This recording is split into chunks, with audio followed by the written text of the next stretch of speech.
ನೋಡೋಕೆ ಅದೊಂದು ಪ್ರತಿಷ್ಠಿತ ಶಾಲೆ, ಆದರೆ ವಿದ್ಯಾರ್ಥಿಗಳ ಬಾಳನ್ನ ನರ್ಕಕ್ಕೆ ದೂಡಿರೋ ಸಂಸ್ಥೆ ಅಂದ್ರೆ ತಪ್ಪಾಗಲಾರದು.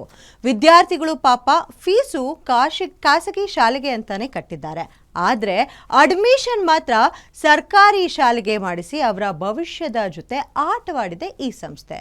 ಅಷ್ಟಕ್ಕೂ ಯಾವುದು ಆ ಶಾಲೆ, ಅಸಲಿ ಮ್ಯಾಟರ್ ಏನು ಅಂತ ಕೇಳ್ತೀರಾ? Take a look.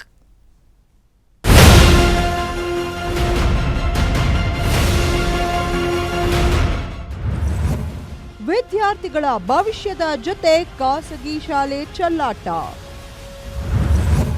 Saint Mary girls high school ಸಿಬ್ಬಂದಿ ಮೇಲೆ ಎಫ್ಐಆರ್. ಖಾಸಗಿ ಶಾಲೆಗಳ ಕಳ್ಳಾಟ ಬಟ್ಟ ಬಯಲಾಗಿದೆ. ಮಕ್ಕಳ ಭವಿಷ್ಯ ಹಾಳಾದ್ರೂ ಸರಿ, ನಾವಂತೂ ದುಡ್ಡು ಮಾಡಲೇಬೇಕು ಅಂತ ರೋಡಿಗೆ ಬಂದು ನಿಂತಿದ್ದಾರೆ.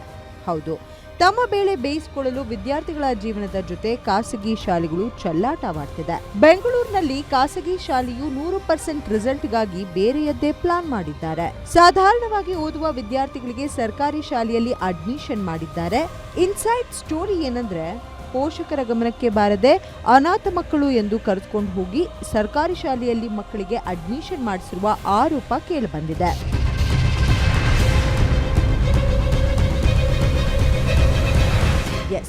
ಶಾಲೆಯ ಸುಮಾರು 10 ಮಕ್ಕಳನ್ನ ಸರ್ಕಾರಿ ಶಾಲೆಯಲ್ಲಿ ಅಡ್ಮಿಷನ್ ಮಾಡಿರುವುದಾಗಿ ಶಾಲೆಯ ಪ್ರಾಂಶುಪಾಲಕರು ಹಾಗೂ ಸಿಬ್ಬಂದಿಗಳ ವಿರುದ್ಧ ಹೈಗ್ರೌಂಡ್ಸ್ ಪೊಲೀಸ್ ಠಾಣೆಯಲ್ಲಿ ಎಫ್ಐಆರ್ ದಾಖಲಾಗಿದೆ. ಪೋಷಕರು ಶಾಲೆ ದುರಾಸೆಯಿಂದ ತಮ್ಮ ಮಕ್ಕಳಿಗೆ ಆಗಿರುವಂತಹ ಅನ್ಯಾಯದ ವಿರುದ್ಧ ಕೊಟ್ಟ ದೂರಿನ ಆಧಾರದ ಮೇಲೆ ಶಾಲೆ ಹಾಗೂ ಪ್ರಾಂಶುಪಾಲರ ವಿರುದ್ಧ ಎಫ್ಐಆರ್ ದಾಖಲಾಗಿದೆ. ಮಕ್ಕಳಿಗೆ ಇಂಟರ್ನಲ್ ಮಾರ್ಕ್ಸ್ ಕೊಡದೆ ಪರೀಕ್ಷೆಯಲ್ಲಿ ಫೇಲ್ ಆಗಿದ್ರು. ಇದನ್ನ ಪೋಷಕರು ಕೇಳಲು ಹೋದಾಗ ಬೆಂಗಳೂರು ವಸಂತನಗರದ ಸೇಂಟ್ ಮೇರಿ ಗರ್ಲ್ಸ್ ಹೈಸ್ಕೂಲ್ ಶಾಲೆ ಕರ್ಮಕಾಂಡ ಬಯಲಾಗಿದೆ. ಇನ್ನು ಪ್ರಶ್ನಿಸಲು ಹೋದ ಪೋಷಕರಿಗೆ ಗದರಿಸಿ ಪ್ರಾಂಶುಪಾಲರು ಕಳಿಸಿದ್ದಾರೆಂದು ವಿದ್ಯಾರ್ಥಿಯ ಪೋಷಕರು ಆರೋಪಿಸಿದ್ದಾರೆ.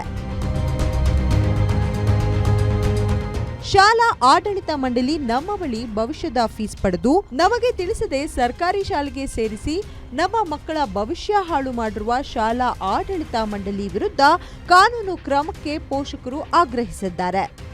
Ajay Gowda, crime bureau, guarantee news.